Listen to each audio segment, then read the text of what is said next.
जागृति जी सामाजिक हैं और भारत जोड़ो आंदोलन का एक प्रमुख हिस्सा हैं और लगातार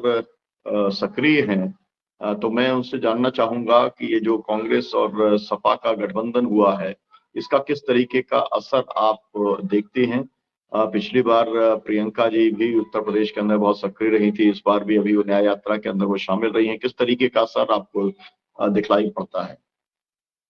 जी जागृति जी, जी। मैं इसको इस तरह से देखती हूँ कि एक जो नया नेतृत्व पूरे हिंदुस्तान में उभर रहा है, उसका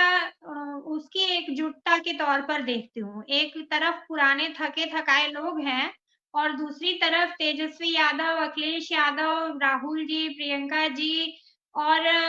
हेमंत सोरेन और तमाम साउथ में भी नए नेता नेता आ रहे हैं जो अपने आप में इस देश को एक जो इंडिया का जो वैचारिकी है उसके ऊपर पॉलिटिक्स करने के लिए बाध्य कर रहे हैं और ये एक शुभ संकेत है अपने आप में। दूसरी तरफ ये गठजोड़ जो है जनता के स्तर पर भी दिखाई दे रहा है कि जब कांग्रेस उस नैरेटिव को लेके चल रही है जहां बहुजन की वैचारिकी को लेकर के गांधी की विचारधारा तो थी ही कांग्रेस की विरासत में, उसके साथ जो सामाजिक न्याय की समाजवाद की जो विचारधारा है, इस विचारधारा के साथ आकर के जो एक मजबूती खड़ी होगी तो इस देश का जो भविष्य गर्त में जाता हुआ दिखाई दे रहा था एकदम क्रोनी कैपिटलिज्म और दक्षिणपंथी मंदिर मस्जिद की राजनीति में, उसमें एक नया पैरेलल जो उभार हो रहा है, जो विचारधारा के आधार पर फिर से मजबूती से खड़े होकर के लड़ने वाली, जिसमें पुराने नीतीश जैसे तमाम जो आंदोलन से निकले समाजवादी लोग थे, जिन लोगों ने अपनी विरासत का गला घोंट दिया एक तरह से, वो सारे लोग साइड हो जाएंगे और ये जो नई पीढ़ी निकली है वो अपने आप में मजबूती से लड़ेगी और इसकी जमीन जो है यूपी बिहार हमेशा से रहा है और फिर मुझे ये दिखाई दे रहा है कि जिस तरह बिहार और उत्तर प्रदेश में जबरदस्त तरीके से गठबंधन हुआ है, वो अपने आप में एक विकल्प पूरे देश को देगा और पूरी राजनीति जो है बदलेगी, बदलाव की तरफ जाएगी। ये मुझे इसका शुभ संकेत लगता है क्योंकि अखिलेश जी का और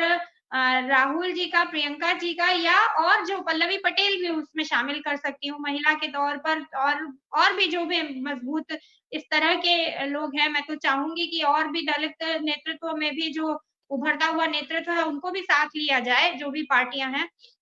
पंथी पार्टियों का भी एक आधार रहा है यूपी में, तो उनको भी सीट शेयरिंग में भी ध्यान देते हुए उनको भी लिया जाए क्योंकि उनके पास कैडर है। बाकी कुछ भले ही सीट जिताने की स्थिति ना हो लेकिन उनकी मजबूत कैडर है जो संघर्ष करना जानते हैं, जमीन पे पकड़ होती है। तो बिहार वाला प्रयोग यहाँ भी दोहराया जाना चाहिए अपनी तरीके से और वोट परसेंटेज में देखेंगे तो हम तो नहीं मानते कि कभी भी सपा ने उस लड़ाई को हारा है। तो ये मजबूती जो है उसमें प्लस होगा, चाहे वो भले ही कितना कम दिखाई देता हो लेकिन कांग्रेस का वोट परसेंटेज जुड़ेगा और छोटी-छोटी पार्टियों का जुड़ेगा तो निश्चित तौर पर एकजुटता के साथ जो एक सेकुलर आइडियोलॉजी के साथ खड़े होने वाली 60% जनता है वो एकजुट होकर के आएगी और उत्तर प्रदेश में केवल जो सेफोलॉजिस्ट हैं और तमाम लोग कह रहे हैं कि 25-30 सीटें अगर जो कि बहुत मुश्किल नहीं है, अगर गठबंधन जीत जाता है, इंडिया जीत जाता है, तो भी इनकी सरकार बनने में इनको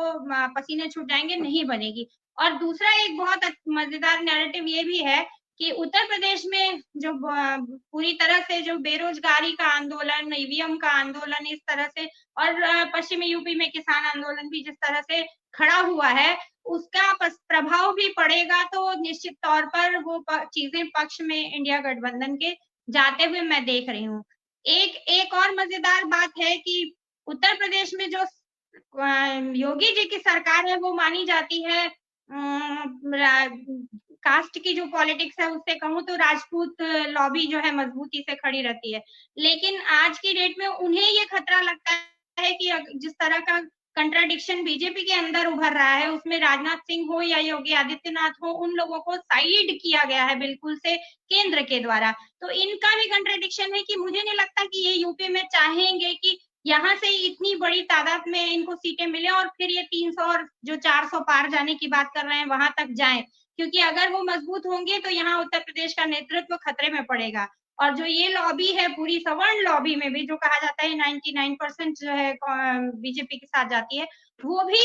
अपनी पॉलिटिक्स बहुत महीने तरीके से वो अगर खेल रही है, तो उसे ये समझ में आ रहा है कि अगर इनका इसी तरह से ये मजबूत रहे तो गुजरात लॉबी पूरे देश पे फिर हावी रहेगी, जो यूपी बिहार के लोग नहीं चाहते हैं। उनको लगता है कि कहीं उनके साथ ज्यादती हो रही है, उनकी हिस्सेदारी कमतर हो रही है या उनके नेताओं को महत्व नहीं मिल रहा है। ये भावना अगर मजबूत होती गई चुनाव के टाइम तक कि ये बाहर वाले लोग जो है यूपी पर कब्जा कर रहे हैं, जैसे बंगाल में हुआ, जैसे साउथ में है, उसी तरह का नैरेटिव अगर उत्तर प्रदेश में और बिहार में भी खड़ा हो गया, बिहार में तो है, यूपी में, तो यूपी में इन लोगों के लिए स्थितियां आसान रहे कि नहीं, क्योंकि जिस भी स्थिति में हो तो यूपी कांग्रेस के लिहाज से अगर देखा जाए तो अमेठी यही है, रायबरेली यही है, इलाहाबाद प्रयागराज और आनंद भवन यही है, और उसी तरह से इटावा यही है, मुलायम सिंह यादव की लेगेसी या सपा की लेगेसी भी यही है। तो ये पूरा गढ़ जो है ये अपने आप में ढहा देना या छीन लेना इतना आसान नहीं है। अगर ये विचारधारा के ऊपर और कमिटमेंट के साथ एकजुट होकर एक साथ होकर इसी तरह से लड़े तो निश्चित तौर पर इन यूपी बदलाव फिर ला सकता है, जिसको अभी तक सबसे गड्ढा समझा जा रहा है, वो अपने आप में सबसे बड़ा परिवर्तनकारी प्रदेश हो सकता है, ये मुझे लगता है। धन्यवाद। बहुत शुक्रिया।